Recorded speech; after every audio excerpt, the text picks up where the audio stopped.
अभी बैठक चली रही है। हरदा जो 21 दिसंबर को आंदोलन होने वाला है, उस आंदोलन को लेकर रूपरेखा बनानी और उसकी गतिविधियों को लेकर बैठक 21 दिसंबर जो है हरदा में एक बहुत विशाल कार्यक्रम होने वाला है।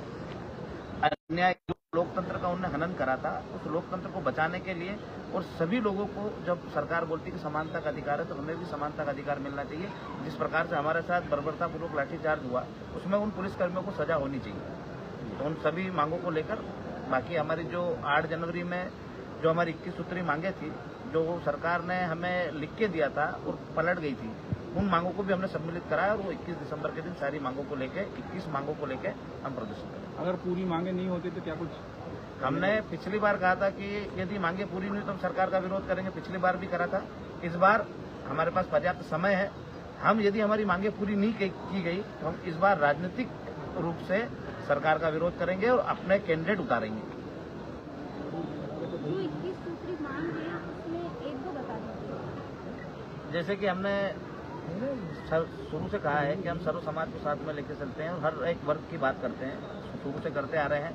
इसमें हमने जो लव मैरिज जो सबसे ज्यादा हो रही है अभी प्रदेश में, जिसको लव जिहाद का भी नाम दिया जा रहा है, उस पर यदि सरकार रोक लगाना चाहे तो हमने एक मांग रखी है कि बिना माँ बाप की सहमति से बेटियों या बेटा कोई भी हो, किसी भी धर्म जाति का हो, उसका विवाह उसके माँ बाप की सहमति के बगैर नहीं होना चाहिए।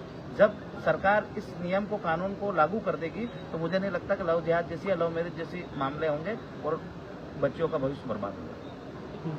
और भी हमारी मांगे हैं। आर्थिक आरक्षण, जो कि हम शुरू से हमारा प्राइवेटी में मुद्दा है कि आरक्षण का जो आधार है वो आर्थिक होना चाहिए। इसमें हमारा किसी जाति धर्म या किसी व्यक्ति से या किसी जाति से विरोध नहीं है। हम चाहते हैं कि जो गरीब है, भले किसी भी जाति धर्म का हो, उसको आरक्षण मिलना चाहिए। जैसे एसपी, कलेक्टर और जो नेता हैं जिनने एक बार आरक्षण ले लिया और सक्षम हो गए, उनको आरक्षण से वंचित करना चाहिए। ये हमारी मांग है।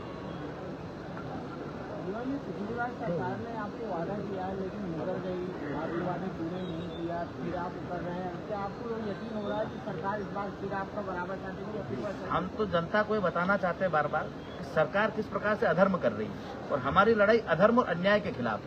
ये हम जनता को बताने के लिए आंदोलन कर रहे हैं कि पिछली बार भी हमने आंदोलन करा था, भूख हड़तालें करी, सरकार हमारे पास आई, उनने हमारी बातों को माना, लिखित में दिया और उसके बाद बदल गए और हमारी मांगों को पूरा नहीं करा।